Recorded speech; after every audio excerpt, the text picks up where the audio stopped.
Moving ahead in IPO terminology series, आज हम बात करने वाले हैं IPO pricing, lot size, issue price and types of pricing.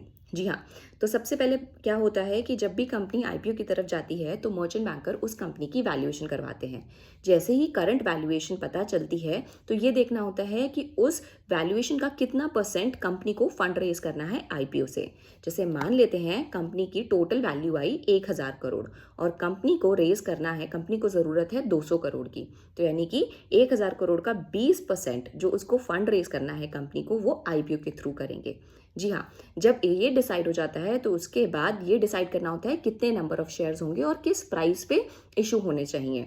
तो अब मान लेते हैं कि कंपनी को 2 करोड़ शेयर्स इशू करने हैं एट अ प्राइस ऑफ 100 पर शेयर।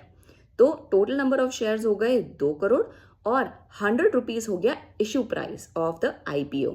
जी हाँ, अब जब आप आईपीओ में अप्लाई करेंगे तो आप एक एक शेयर के लिए अप्लाई नहीं कर सकते। जी हाँ, आईपीओ में आपको लॉट्स में अप्लाई करना होता है। ये लॉट 10, 15, 20 कैसे भी हो सकते हैं, लेकिन ये फिक्स नंबर ऑफ शेयर्स होते हैं अंडर वन लॉट जिसमें आप अप्लाई करते हैं।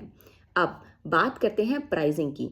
तो प्राइसिंग दो तरीके की होती है। पहला फिक्स प्राइसिंग यानी 100 रुपीज़ पर शेयर है, तो आप कितने भी लॉट अप्लाई करें 100 रुपीज़ पर ही आप अप्लाई कर पाएंगे। और दूसरा मेथड होता है जो आजकल बहुत कॉमन है, बिकॉज मर्चेंट बैंकर्स भी इसी को ही ज़्यादा प्रेफरेंस देते हैं। इसे कहते हैं बुक बिल्डिंग प्राइसिंग। जी हाँ, इसमें आपको एक रेंज दिया जाता है।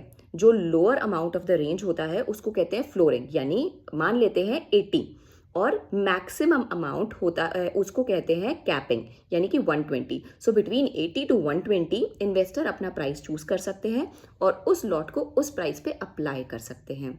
और ऐसी ही जानकारी के लिए फॉलो फॉर मोर।